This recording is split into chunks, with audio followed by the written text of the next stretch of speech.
사랑하는 초업제육의 성도 여러분, 유튜브 시청자, 구독자 여러분 반갑습니다. 김정민 목사입니다. 오늘은 2024년 8월 22일 목요일 아침입니다. 오늘도 주 안에서 복된 날 되시기를 주의 이름으로 축원드리겠습니다. 제가 기도하고 오늘 거룩한 독서 시간을 갖도록 하겠습니다. 하나님 아버지 감사합니다. 간밤도 지켜주시고 새날 주심에 감사하고 오늘 이 시간에도 안희수 사모님이 쓴 그럴 수도 있지 라는 책을 읽으며 함께 은혜 받기를 원합니다. 집중해서 읽게 하시고 오늘도 함께 읽어가며 참 믿음으로 산 우리 안희수 사모님의 귀한 영성을 영향받기를 원합니다. 선한 영향력으로 역사하여 주옵소서. 감사드리옵고 우리 구주 예수님 이름으로 간절히 기도 올리옵나이다. 아멘. 할렐루야. 오늘도 우리 사모님 제가 함께 읽기를 원합니다. 62장 우리 자랑이라는 글입니다. 제가 읽어드리겠습니다. 자랑하는 사람을 보면 모자라는 사람 같지요. 자랑이 많은 여자들이 말하는 것을 보면 아이 못 배운 사람이구나 하지요. 기탄 없이 거리낌 없이 자랑하는 사람 보았어요. 그런 사람에게는 참 친구도 없는 법이지요. 자랑은 얼굴에 때야 같고 음식물에 붙은 파리 같아요. 그래서 자랑하는 사람은 재고 한껏 뽐내지만 사실은 불쌍하고 가엾고 우스워요. 그런데 나는 자랑하고 싶어 죽겠어요. 나는 항상 누군가에게 마음이 시원해지도록 자랑하는 공상을 해요. 자랑이 너무 많거든요. 그 자랑을 하나하나 다 하면 친구도 다 없어지고 미워하는 사람, 시기하는 사람, 화내는 사람이 생길 것 같아 겁이 나서 자랑을 다 하지는 못해요. 그런데 나는 정말 자랑하고 싶어요. 그래서 나는 나를 자랑해도 미워하지도 시기하지도 또 내게서 떠나지도 않는 꽃에게 말하고 나무에게 말하고 새에게 말하고 구름에게 말해요. 스치는 바람도 내 자랑을 들었는지 내 마음에 동의를 표하네요. 꽃도 조목도 구름도 해달 별도 모두 나를 부러워해요. 우리는 친해지고 다정해졌어요. 나는 꽃을 반겨하고 풀과 꽃채소와 나무와도 마음이 통했어요. 나는 날마다 시간마다 자랑하고 싶어요. 자랑이 속에서 솟아오를 때면 높고 크고 고운 목소리로 노래 불러요. 내 노래는 자랑에서 터져나와요. 다른 사람들도 나처럼 자랑이 많아 죽을 지경일까요? 그렇다 마다요. 다만 자랑을 안 하고 못하는 것이지요. 이렇게 하고 싶은 자랑을 못할 뿐이어요. 무엇이냐고 묻지 마세요. 만일 내가 내 자랑에 말문을 터뜨리면 자랑이 마구 쏟아지고 뿜어져 나와서 당신은 나를 미워하고 시기하고 멀리 하겠죠. 그렇지만 딱 하나만 그 하나만은 말을 해야 살겠어요. 무엇이냐고요? 놀라지 마세요. 너무 흥분하지 마세요. 기절하지 마시란 말입니다. 내 자랑은 그분 그 높고 지존하신 절대자 여호와 하나님이 내 아버지시라는 것이에요. 아멘. 예, 우리 63장 어려운 시집살이와 은혜라는 글을 요셉이가 이어서 읽도록 하겠습니다. 63장 어려운 시집살이와 은혜. 경희는 17살로 고등학교 학생이었다. 그녀는 학과목 중에서 영어를 가장 좋아했다. 그래서 그녀는 반에서 영어를 제일 잘했으며 노래도 또한 잘 불렀다. 몸집은 작으나 얼굴이 희고 예뻤고 성격도 명랑하여 친구도 많았으며 주위 사람들에게 사랑도 받았다. 그녀는 공무원이었던 아버지가 간암으로 돌아가셔서 위장병으로 고생을 하시는 어머니와 단둘이 살고 있었다. 아버지가 돌아가신 후 그들은 살던 집을 팔아 전셋집을 얻고 나머지 돈으로 생활했다. 그러던 어느 날 학교에서 돌아오던 경희는 주인집에서 나오던 낯선 남자와 마주쳤다.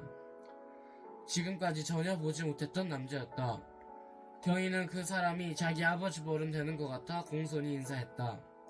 고모한테 들으니 그 사람은 아내를 구하러 미국에서 왔으며 중매쟁이를 통해 선을 보는데 특히 교회에 다니는 여자들을 많이 본다 했다. 그러나 자기의 관심사가 아니어서 무관심하게 흘러넘겼다. 하루는 고모가 집에 와서 어처구니 없는 말을 했다. 미국에서 온 남자가 경희를 마음에 두고 결혼 상대자로 생각하므로 다른 여자에게는 관심이 없다는 것이다. 경희는 펄쩍 뛰면서 말했다. 아이고 망측해라. 아버지 뻘이 되어 보이기에 인사를 했더니 미친 사람 아니야? 그러나 그 말을 듣고부터는 마음이 착잡해지고 공부도 잘 되지 않았다. 왜냐하면 어머니는 병원으로 언제 돌아가실지도 모르고 또 생활비도 거의 바닥이 났으며 고모의 사업도 부진하여 도움을 받을 수 있을지 불안한 상태였기 때문이다. 또한 미국에 가서 영어를 사용하며 생활하는 일은 굉장히 즐거우리라 생각되었다. 어머니가 심각한 얼굴로 경희의 손을 붙잡으며 이렇게 말했다. 경희야, 내 말을 섭섭하게 듣지 말고 그저 듣기만 해라. 어머니가 어렵게 꺼낸 말씀은 미국에 시집을 가면 어떻겠냐는 것이었다. 고등학교도 못 마치고 결혼을 하라는 말씀이세요? 경희는 어머니에게 화를 냈다. 그리고 완강히 거절했기 때문에 다시는 그것에 대해서 말을 꺼내지 않기로 했다. 며칠 후 고모가 찾아와서 경희를 붙들고 말했다. 경희야, 어머니는 언제 돌아가실지 몰라. 또 우리는 사업이 잘 안 되어서 우리 식구 살아갈 것도 걱정인 형편이란 말이야. 너는 영어를 잘하니 영어만 하는 나라에 가면 얼마나 좋겠니? 또 그 사람은 나이는 많지만 아버지같이 믿고 사랑받으면서 살면 먼 외국에 가서도 외롭지 않고 좋지 않겠니? 더욱이 너를 한번 본 후에는 내 말만 한다지 뭐겠니? 경희는 고모의 말에 속이 상해서 울어버리고 말았다. 그런데 어찌된 셈인지 어머니의 병세는 더욱 악화되어만 갔다. 미음이나 죽도 소화를 시키지 못하셨다. 경희는 어머니 대신 살림을 해야만 했다. 미국에서 온 남자는 결국 마땅한 여자를 정하지 못하고 미국으로 돌아가 버렸다. 주인집 아주머니는 그 남자가 경희를 마음에 두고 떠났다고 말했다. 그 후에도 어머니와 고모는 경희더러 그 남자에게 시집을 가면 좋을 것이라는 말을 누누이 했다. 아버지같이 의지하고 살 수 있지 않느냐, 사랑도 받지 않겠느냐, 혹은 영어를 좋아하니까 영어를 사용하면서 살 수 있지 않겠느냐, 너도 나도 외국에 가려고 환장을 하는데 그 좋은 미국에 시집을 간다는 것이 얼마나 굉장한 일이냐 하면서 온갖 장광설을 늘어놓았다. 그러는 동안에 어머니가 갑자기 돌아가셨다. 경희는 눈앞이 캄캄하고 막막해서 울음만 나왔다. 고모는 시집을 가서 남편을 의지하고 살며 좋고 넓은 나라에서 대학을 졸업하면 얼마나 장하겠냐는 말로 위로했다. 어머니의 죽음으로 끝도 없이 슬픈 경희에게 이제는 고모의 말이 귀에 들어오기 시작했다. 그녀는 미국에서 온 남자에게 시집가기로 마음을 정하고 학교도 그만두었다. 경희가 결혼하고 미국에 도착했을 때 그녀의 나이는 겨우 18이었다. 남편은 모든 일에 자상한 편이었고 시어머니는 나이가 많은데도 불구하고 집안 살림을 주관하였다. 남편의 나이를 32이라고 알고 있었는데 알고 보니 39이었다. 경희는 속은 것이 분하고 미운 생각까지 들었다. 경희는 어리고 명랑한 성격에 미국에 오면 굉장히 좋을 것이라고 생각했었다. 그렇지만 도착하고 보니 실상은 너무도 상상이었다. 남편은 새벽부터 허드렛차를 끌고 일을 나갔고 시어머니는 억센 노인으로 살림을 깐깐하게 했는데 처음부터 경희를 철부지 하면서 철이 들지 않았다고 모든 일에 잔소리고 자기 마음대로 하려 했다. 전기료를 조금 내기 위해 집안 조명은 항상 어둡게 했다. 그리고 가스를 절약하려고 모국물도 조금씩 쓰게 했고 시장에서 과일이나 과자도 마음대로 사오지 못하게 했다. 반찬도 시어머니가 시키는 대로 했다. 경희는 골치가 아파 죽을 지경이었다. 그녀는 시어머니가 보기 싫어서 집을 나와 할 일 없이 돌아다니게 되었다. 시어머니와 남편은 기독교 신자여서 주일에는 교회에 예배드리러 갔다. 그러나 경희는 교회에 가본 적이 없어서 교회에 가는 것을 불안해했다. 그 눈치를 안 시어머니는 아들을 나물었다. 아니, 어디서 저렇게 생땡이 어린 것을 데려와서 이 집안을 이 꼴로 만드느냐? 밥만 먹으면 어디를 나가 돌아다니는지 알 수 없고 전등은 하루 종일 켜놓질 않나? 먹은 것을 치울 줄 아나? 그래, 그것이 가정부인이란 말이냐? 뭐 나가 돌아다닌다고요? 어디를 나가 돌아다닌다는 말씀이세요, 어머니? 내가 어떻게 아냐? 내 색시에게 물어봐야 할 것 아니냐? 남편은 방으로 들어와서 경희에게 물었다. 경희, 어디를 나가 다니는 거야? 응? 이어서 읽겠습니다. 집에 있으면 답답해서 여기저기 다녀보았어요. 그런 법이 어디 있어. 집안에서 어머님을 도와 집안 살림을 해야지. 경희는 시어머니와 남편이 싫어졌다. 39이나 된 영감이 나를 낚아와 가지고 살림을 하라고? 내가 저런 호랑이 할멈 꼴이나 보고 영감 같은 저런 것을 남편이라고 좋아해서 미국에 온 줄 아나? 경희는 반발심이 생겨 참을 수가 없었다. 그녀는 남편이 일찍 일 나간 후에 자유도 집을 나왔다. 넓은 거리까지 걸어가니 상점들이 많이 있었다. 옳지. 영어를 배우기만 했는데 한번 써보자. 이렇게 생각을 하고 상점들을 두루 다니면서 일할 자리가 있는가 알아보았다. 마침 사람들이 많이 있는 큰 상점이 눈에 띄었다. 들어가 보니 없는 것이 없었다. 사고 싶고 가지고 싶은 것이 너무 많았다. 경희는 집에 와서 남편이 돌아오기를 기다렸다. 남편이 돌아오자 살림에 필요한 것들이 많으니 그것들 사달라고 했다. 남편은 대뜸 화를 내면서 말했다. 그런 것들은 없어도 살아. 다 그런 건 다 사치품이야. 냄비 있고 그릇 있고 숟가락 있으면 되는 거지. 그런 것들 살 돈은 없어. 남편의 큰 목소리를 시험을 들었는지 방으로 들어왔다. 이게 무슨 소리 있냐? 우리 집에 뭐가 부족하다고 그런 것들을 사자는 것이야. 회개해야 돼. 시어머니는 남편을 역성하며 경희를 나무랐다. 경희는 약이 올라 견딜 수가 없어서 그만 울어버리고 말았다. 시어머니가 조리가 없다는 듯이 콧웃음을 치고 남편을 그치라고 소리를 질렀다. 그러나 경희는 엉엉 소리를 내며 더 크게 울었다. 경희는 이런 집에 시집 오라고 온 것을 생각하니 기가 막힐 지경이었다. 시집 오기 전 고모가 한 말들이 떠올라 원망스럽기만 했다. 또 자기를 두고 돌아가신 아버지 어머니가 너무 그립고 한스러워서 울음을 그칠 수가 없었다. 남편은 경희의 울음에 조금도 동정하는 기미를 보이지 않았다. 그 일이 있은 지 얼마 후 경희는 남편더러 학교에 보내달라고 했다. 남편은 한참 생각한 후에 학교보다는 일을 하는 것이 어떻겠느냐. 일을 하면 영어도 늘고 돈도 벌고 집안에 박혀있지 않아도 되는 것 아니냐고 말했다. 그래서 경희는 직장에 다니기로 하였다. 일자리를 얻은 곳은 라디오 조립 공장이었다. 기계를 조립하는 일이어서 정신을 집중해서 해야 했다. 그래서 친구를 사귄다거나 영어를 배운다는 것은 거의 불가능했다. 그러나 말을 할 필요가 있을 경우에는 반드시 영어를 사용해야 했다.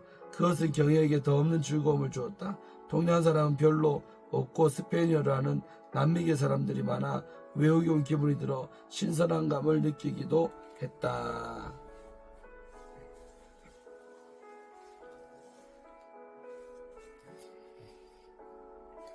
처음에는 시어머니가 싸주는 도시락을 한음 수 없이 먹었지만 며칠 뒤부터는 한국을 떠날 때 가지고 온 돈으로 점심을 사 먹었다. 이러한 일은 경희에게 새로운 기쁨을 주었다. 일이 손에 익숙해지자 하는 일에 재미가 붙어 시간이 가는 줄도 모르고 작업을 하게 되었다. 또한 그녀는 나이가 어린 만큼 손이 빨라서 다른 직공보다 일을 잘했다. 죽음날 돈을 받게 되자 기분이 좋았다. 그녀는 받은 돈을 집안 식구에게 주지 않았다. 상점에 가서 과일과 과자와 그릇 등을 사서 그 돈을 써버렸다. 다음 주급을 받았을 때도 냄비와 사고 싶은 것을 사가지고 집에 왔다. 남편은 경희에게 돈을 내놓으라고 했다. 경희는 이것저것 사서 돈을 다 써버렸다고 했다. 남편과 시어머니는 화가 나서 경희를 꾸짖었다. 남편은 경희에게 사치스러운 것은 버리고 돈을 자기에게 주어야 한다고 했다. 경희는 그 말이 터무니없다는 생각이 들었다. 내가 일해서 벌은 돈을 내가 쓰는데 왜 안 준다는 것이죠? 이것이 길을 들여야겠군. 시어머니는 남편의 편을 들어 말을 했다. 길을 들여도 단단히 들여야겠다. 경희는 그 두 사람을 싫고 무섭기만 했다. 그래서 공장에 가는 시간만이 기다려졌다. 밉고 싫은 남편과 사는 고통으로 암울한 기분이 되었다. 그러나 일단 공장에 가면 마음이 다시 밝아졌다. 경희에게는 남편과 시어머니 없는 공장이 낙원 같았다. 사실 공장에서 감독 직책을 맡고 있는 한 남미계 청년이 경희에게 무척 친절했다. 그는 스페인어와 영어를 하는 미국인이었다. 쉬는 시간에 그는 경희에게 커피를 같이 마시자고 했다. 경희는 기꺼이 대답을 하고 테이블에 앉아 커피를 마셨다. 그녀는 커피를 마시면서 청년을 상대로 영어를 연습하였다. 그는 명랑하고 예쁜 경희를 더욱더 친근하게 대해주었다. 경희는 그가 젊고 더구나 영어를 연습하며 배울 수 있어서 좋았다. 그녀는 다른 아무나 염려도 하지 않았다. 그 청년을 사귀는 동안 영어가 눈에 띄게 늘었다. 특히 영어 발음이 정확해졌다. 경희는 자신이 살고 있다는 사실을 직감하며 행복을 느꼈다. 경희는 집에서도 즐겁고 재미있게 생활을 할 수 있게 되었다. 억센 시어머니나 보기 싫은 남편이 문제가 되지 않았다. 경희가 활기를 되찾아 이상하다는 듯이 남편이 물었다. 경희, 요사이 뭐가 그렇게 좋은 거야? 남편의 물음에 경희는 무심코 영어를 배우니까 기쁘다고 말해보았다. 누구한테 영어를 배워? 일은 안 하고 영어를? 언제? 쉬는 시간이 있지 않아요. 그 쉬는 시간에 커피를 마시면서 갈시아에게 배우거든요. 갈시아가 누구야? 여자야? 청년이에요. 스페인계 청년인데 미국인이어서 영어도 잘하거든요. 뭐라고? 미국 청년에게 영어를 배워? 말도 안 돼. 그만둬. 왜요? 학교에도 가지 못하는 처지에 공장에서 거저 배울 수 있는데 뭐가 나빠서 안 된다는 거죠? 안 돼. 그것은 죄야. 결혼한 여자가 다른 남자에게서 무언가를 배운다는 건 말도 안 돼. 다시는 그 청년과 마주 앉으면 안 된단 말이야. 알았어? 남편은 그 다음날부터 공장에 가지 못하게 했다. 그의 태도는 너무나도 단호했다. 그래서 경희는 한없 없이 안 간다고 약속했다. 하지만 분하고 후회스러웠다. 그런 말을 하지 말았어야 했는데 무심코 말한 것이 잘못인 것 같았다. 이튿날 아침이 되자 경희는 공장에 가고 싶은 생각이 간절해졌다. 그래서 경희는 슬그머니 집을 나와 공장으로 가버렸다. 퇴근 후의 일이 걱정되어 마음이 무겁고 일도 손에 잘 잡히지 않았다. 그러나 집안에서 하루종일 시어머니와 함께 있어야 한다는 것은 더 못할 일 같았다. 그날은 일찍 퇴근하여 집에 왔다. 경희가 공장에 가지 않은 것처럼 행동하자 남편은 그리 알았던지 아무 말도 하지 않았다. 시어머니도 공장에 가지 않고 돌아다니다가 온갖 수로 알았던지 별로 심하게 말하지 않고 왜 집안에 붙어있지를 못해? 라고 할 뿐이었다.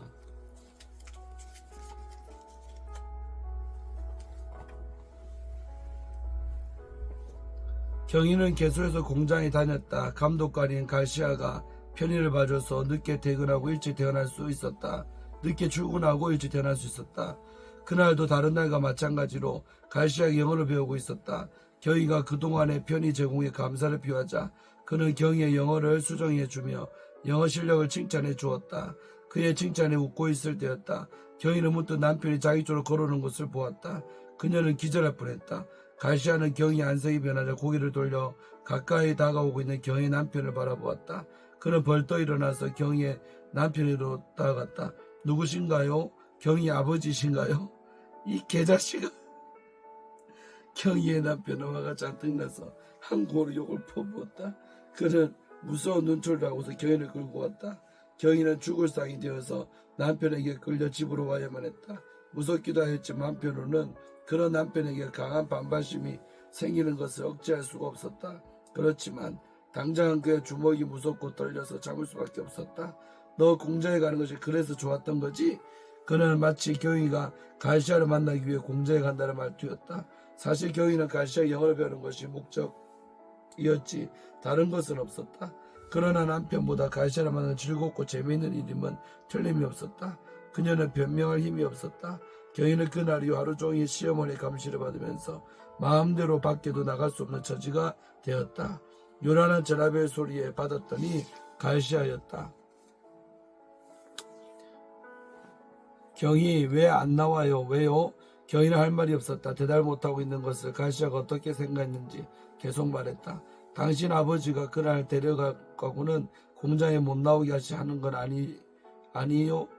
학교에 가라고 그러는 건가요? 왜 안 나와요? 경희는 눈물이 나고 목이 메어 말할 수가 없었다. 갈시아는 간절한 목소리로 다시 오라고 애원하다시피 했다. 경희는 마음이 극도로 상했다. 남편이 뭐라고 해도 순종하지 않고 더욱이 시어머니의 말은 옆집 개가 짖는가 하고 대꾸도 하지 않았다. 방에 남편이 들어오면 나오고 붙잡으려고 하면 밖으로 뛰쳐나왔다. 마치 미친 개에게 피하는 것 같이 악소리하면서 지르며 도망쳤다. 그렇게 지내는 동안 경희는 한국으로 도망갈 생각을 하게 되었다. 그러나 한국을 가려면 비행기표를 마련해야 하는데 표를 살 돈이 없었다. 아무리 생각하고 연구해 보아도 길은 없었다. 경희는 친분이 있는 한국 사람이 없다는 사실이 슬펐다. 더구나 이 무렵 경희는 임신 6개월이었다. 몸은 무거워지고 마음은 상해 살아갈 앞길이 캄캄한 밤과 같아 보였다. 경희가 아무리 괴로워해도 세월은 흘러갔다. 경희는 딸을 낳았다. 시어머니와 남편은 아기를 귀중하게 여겼지만 경희한테는 계속 차갑고 무심했다. 경희는 자기 뱃속에서 나온 아기를 보고 실망했다. 아기가 시어머니 남편의 말처럼 그들을 닮았기 때문이었다. 더구나 그들의 아기를 좋아하니까 아기가 귀중하게 여겨지지도 않았다. 오히려 오로지 그 집에서 벗어나고만 싶었다. 어느 날 경희는 남편에게 말했다. 이제는 아기도 낳았으니 나를 한국에 돌려보내주세요. 난 여기서는 못 살겠으니까요. 정말 나는 살기 싫어요. 이렇게까지 나를 집에 가두어두면 자살이라도 할 거예요. 아니, 아기를 낳았으니 키우며 정을 붙이고 살아야지. 한국에는 누가 있다고 가 있다는 거야? 안 돼! 못 가! 그럼 나는 죽어버릴래요. 남편과 입씨름한 후 며칠 후 미국 여자 2명이 교회를 찾아왔다. 남편은 일을 나가고 없었고 시어머니는 아기와 함께 자유방에 있었다. 네, 여기까지 오늘 읽도록 하겠습니다. 재미가 있네요, 여러분. 예, 다음 이야기 어떻게 전개될지 궁금합니다. 오늘 기도하고 여기서 마치겠습니다. 하나님 감사합니다. 오늘도 거룩한 독서 시간을 갖게 하심에 감사합니다. 귀한 안희수 사모님의 글을 통하여 은혜 받게 하심에 감사하고 또 아버지 우리가 한 사람의 인생을 이렇게 세울 수 있다는 것이 얼마나 감사한지요, 특권인지요. 지금도 우리 주변을 살펴보면 우리의 도움을 필요로 하고 있는 사람들이 많이 있습니다. 그러나 우리가 그 사랑을 실천하지 못하고 관심이 없어 그냥 그렇게 살아가고 있는 인생들도 너무나 많사오니 우리가 구원자가 되게 하셔서 정말 교회를 이끌게 하시고 주님 품으로 인도하는 우리가 다들 되게 하여 주옵소서. 오늘 이 하루도 전도하며 살리라 적정하는 저희들 다 되게 하실 줄로 믿습니다. 영광마다 주옵소서. 예수님 이름으로 간절히 축복하며 기도하옵나이다. 아멘. 할렐루야. 오늘도 복된 날 되시고 승리하기를 축원합니다. 내일 금요일 아침에 또 찾아뵙도록 하겠습니다. 샬롬.